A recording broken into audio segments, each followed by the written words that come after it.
Alright, hello everybody and welcome to Primordialis. Today I wanted to do a little tutorial for you all, and basically the idea is I want to show off a couple different starting body types that will help you on your journey. So this is a tutorial, and the idea is that this game, I've heard a lot of times that it's got bad controls. It doesn't have bad controls. You're building your guy wrong.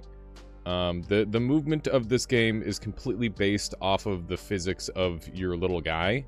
So that means, you know, you've got your turn radius, you've got drag in the water, there's variance with like currents and stuff. So there's a lot to keep track of. So we're gonna start off with this little guy. And the first thing that I wanted to show off is if you have like a hole in your body, for example, like this, it's gonna drop your turn radius, but your speed stays the same.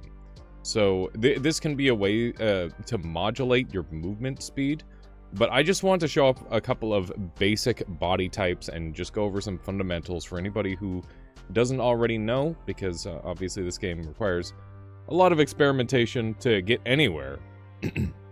In the early game can be a little bit grindy at times.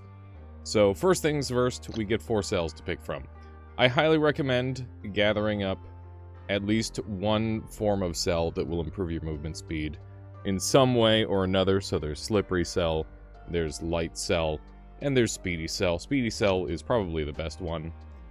Oh, this is perfect. We've got explosive cell. I'm going to go ahead and take that because this is a great starting tool. This is one of the only other offensive types that you can really go into in the early game, and it's very fancy and sort of early game builds, and it can carry you all the way to the end of the game as well. It's quite good. And we've got sticky cell as well. Sticky cell's great. But one thing you might want to talk, or I might want to talk about here, is choosing your initial cells. This is going to dictate the pace for your entire run. Because I'm not going to be doing an entire run, I'm not really going to worry about rarities here. But know that there are some cells that are rarer than others, and this is your best shot at finding some high rarity cells. So you might want to leave the more common cells on the table. So for example, I should probably leave breakaway cell because breakaway cell is incredibly common. Sticky cell and conductive cell are significantly less common. So I should probably take one of those, and I'm going to take sticky cell because you can do all sorts of funny stuff with that as well. Alrighty, so the thing about Primordialis is in the early game, you really can't do too many builds. I personally am a big fan of keeping things symmetrical in the early game, but one of the things you can do, I like to stick to around 3 hearts. That's a good start. And you can actually just do this with the basic starting guy, and he's pretty decent. And of course we've got all these green parts here, so we can start to add these on. And one thing that I wanted to show off actually, if I build like this, you'll see that my turn becomes very, very quick. And yeah, this little guy's pretty decent. But if I were to like take away this, you'll see that my turn becomes like a lot more drifty. And all I did was I took away the tail part. So like you really gotta keep an eye out for any little changes like that. It will influence your movement a whole ton. But yeah, basic little guy, this can probably get through just about anything in the early game, other than you know, some of the super dangerous spawners. But one thing that's really important to keep in mind is that having your spikes exposed like this, which most builds will, and that's totally reasonable. There's a reason why we don't put spikes across our whole body, other than the fact that it's incredibly expensive. It also produces a ton of drag. So you'll see when I'm going forward, we're going pretty quick, but when I'm going backward, I'm going even faster. So builds like this are oftentimes significantly better when you go backwards rather than forwards. You can see this thing's got a little bit of an awkward turn speed to it, so when I turn, it just continually turns. So that's actually pretty bad. I would definitely change the design of this one, but I wanted to show off that principle. That's a basic one. And let's go ahead and show off a couple of basic designs that we might go for. If you want to quickly erase things, you can increase the size of the marker and just do that. And we're going to Bob Ross it, and I'm just going to put like a smudge on the screen, and then we're going to make a guy off it. So one of the best shapes to go for, I think, in the entire game, that'll carry you for the entire game, is a C, angry C, or a mouth. Whatever you want to call it, it is very effective, and you know, you can scale it up very easily. That's something that's important, is to be able to scale up your build. And yeah, I think that this one, it's hard to go wrong with. We're gonna go with 2 hearts for now, and yeah, we'll go for something basic like that. And you can see that we've still got points to play around with. We can go ahead and just add a little bit of extra, something here and there. Try to curve the build a little bit more. Okay, there you go. So yeah, we've got like a basic little guy. You can see is significantly slower drag going forward than backward.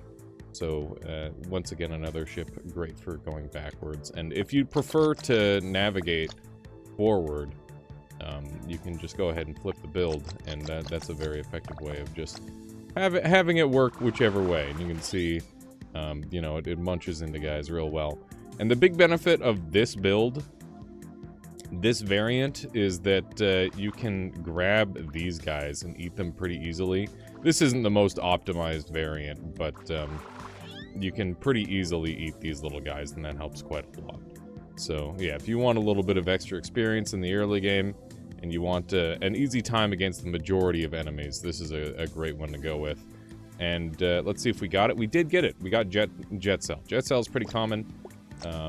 Speed plus spikes in the early game is the name of the game. You shouldn't worry about going for any crazy spikes or summoning, or sorry, any sort of summoning, or you know, just crazy breakaway builds, anything like that. You can pull it off, but it's hard. And don't overdo it on the speed, the jet cells in the early game. You don't need to. Just a little bit is good, and it can help you navigate and get around nice and quickly. So yeah, that's a really nice little starting build, obviously. Like that one a lot. And next up, we're going to show off the Matchbox.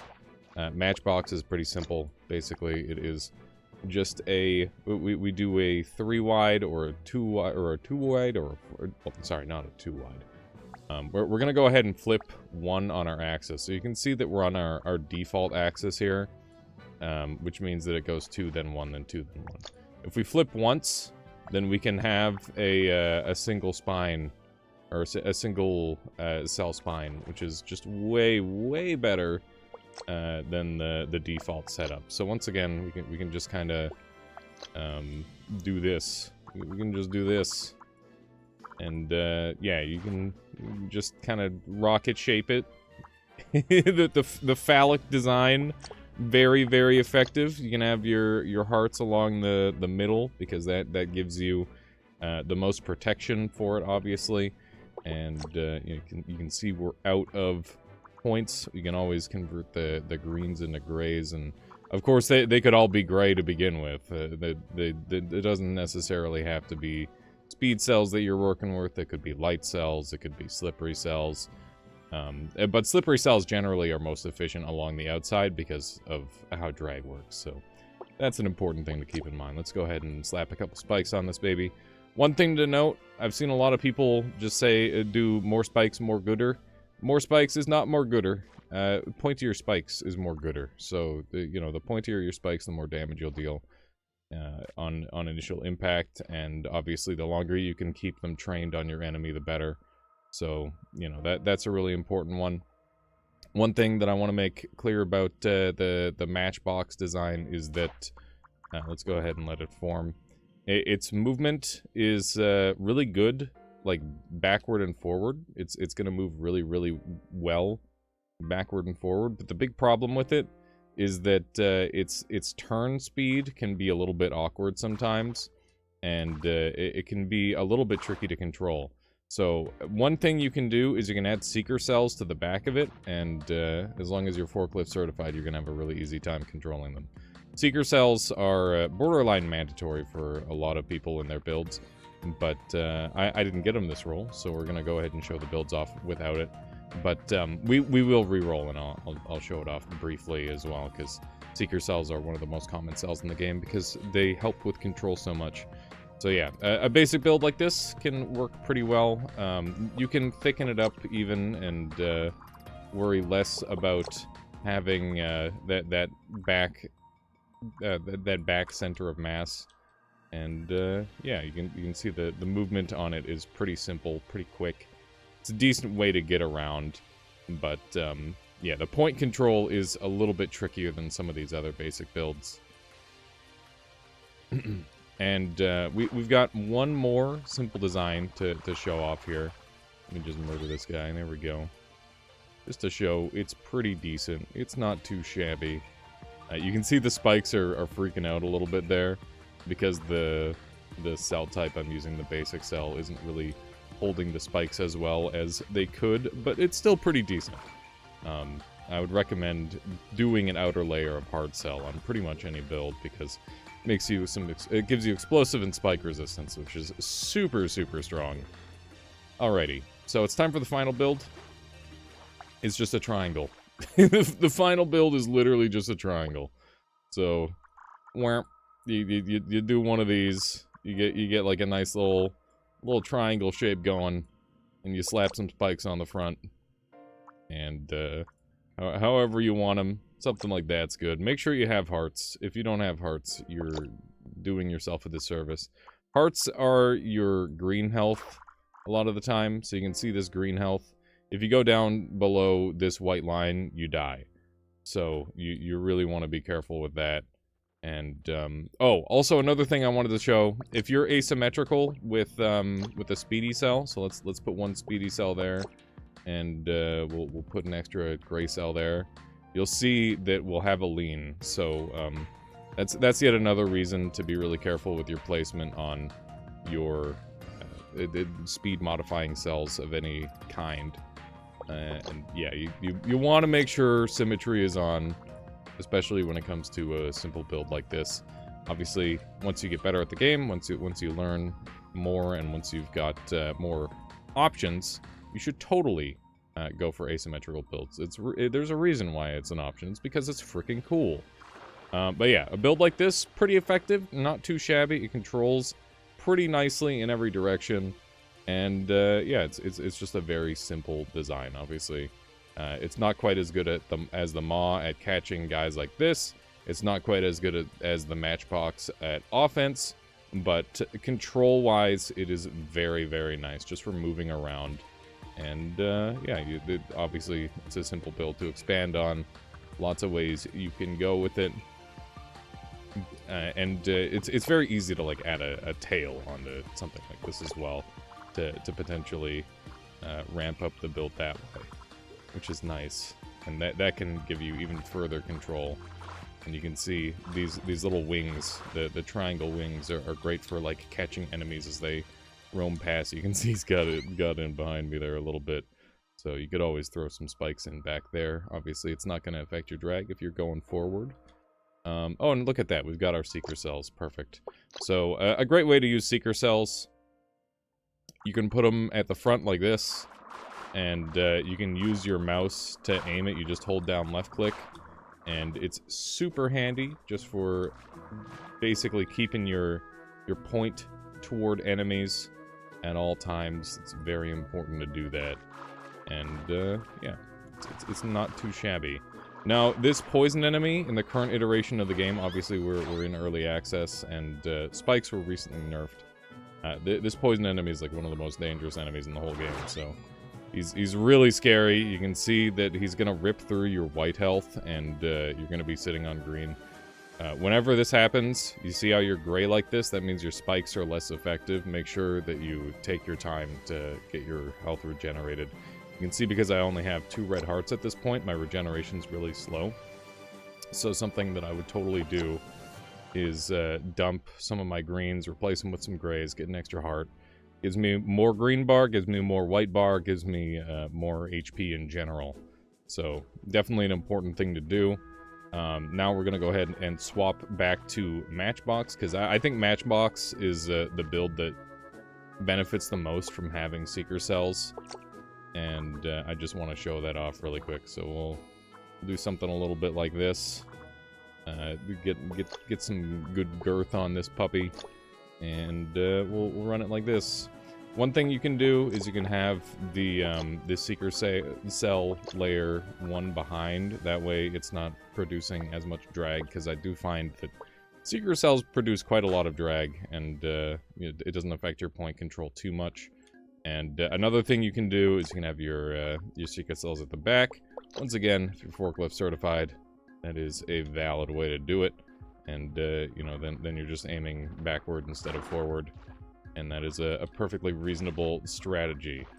So you can see the point control on something like this is super duper good. I'm just going to fit this in here. I missed a little section. I wanted to go over an explosive build, so here we go. This will be a great alternative to a spike build in the early game, which is awesome, because it's nice to have a little bit of variety in the early game. So if I were going to recommend a basic explosive build to you, we're going to go ahead and try to build around the 173 mark, which is the very start of the game. We're going to go ahead with a basic shape like that, and we're just basically going to do a boomstick. And it's as simple as this. You just have some explosives on the end of a tail, and this build is going to want HP more than literally any other build, because it's exploding itself. You got to be careful with that. You don't want to make the tail too long, otherwise it's going to like curve into itself and hurt you. And yeah, you can do pretty simple stuff. The grays are actually very, very efficient in the early game, so totally valid to go for those. And once again, the 173 mark is basically just the early game. One thing you can do is you can sneak a couple seeker cells on the end of it to help with aiming it. And yeah, you can drag it around like a tail. I wouldn't recommend going forward with it. I think it's a little bit more awkward to do that. But I'll go ahead and show off this build. This guy's really dangerous, obviously, so let's go ahead and blow him up a couple times. You can see he's still alive. There we go. So that was a pretty scary kill, but we did manage to get him. And obviously we're only working with 173 points here in the early game. I apologize. And yeah, it's a very effective build. This is a super fun alternative way to play. Spikes can carry you for the entire game, and have carried me to my first win even. So I would definitely recommend it. There you go. That's a nicer explosion. The key is to get it in close and get it into that correct location, which can be tricky to do. But when you pull it off, you know you did it right, because the enemies die very quickly. Note that you don't need to use the explosive activator. This is the only activator build in the early game that I'm showing off here, because we're using it right here. It's just a spacebar activator, very simple to electrically charge the explosives, and yeah, it's super good. You can just have enemies destroy it with spikes, by the way. So like that's the other alternative, but I definitely recommend having an activator. And this build scales up really easily. You just get even more of these guys, and you can keep stacking them. You can get the tail longer, give yourself more hearts, and ideally coat yourself in hard cells. We didn't get hard cells this time, but you know, you can break them away eventually. You can do all sorts of good stuff with this build, and yeah, I think this is a great starting build. The explosive spermicide build or whatever, I don't know. I don't know. The boomstick. It's a good starting build. I like it a lot. But note that it's very dangerous, and like for example, this could kill me. This could straight up kill me because the tail's too short. So I'd want to increase the range. And you kind of get a feel for it as you go. This is another tool I didn't show off. Is just the ability to do that. Note that enemies will totally tail cut you, and you'll lose a big chunk of your HP for that. So once again, that's another great reason to make sure you've got lots and lots of hearts on this one. More hearts the better, because you will regen significantly faster. You can see we've got our regen timer starting up there, and yeah, it's pretty good. Anyway, back to the original video. But yeah, that's pretty much all I've got to say at this point. The world's your oyster. You know, we're already like level 6 or something. and we had very little trouble in the early game. So I hope this gives you a couple ideas for how to build in the early game. If you have any cool builds that you want to share, by the way, go ahead and link them to me in the Discord, whether it's a GIF or like a video. I'd love to showcase them to the community, and let me know if there's any other starting builds that you go with. I'd love to see more. I love this game, and I love how creative it allows people to be, and I hope you're enjoying it too. Thank you all for watching, and I'll catch you next time with some more Primordialis. See ya!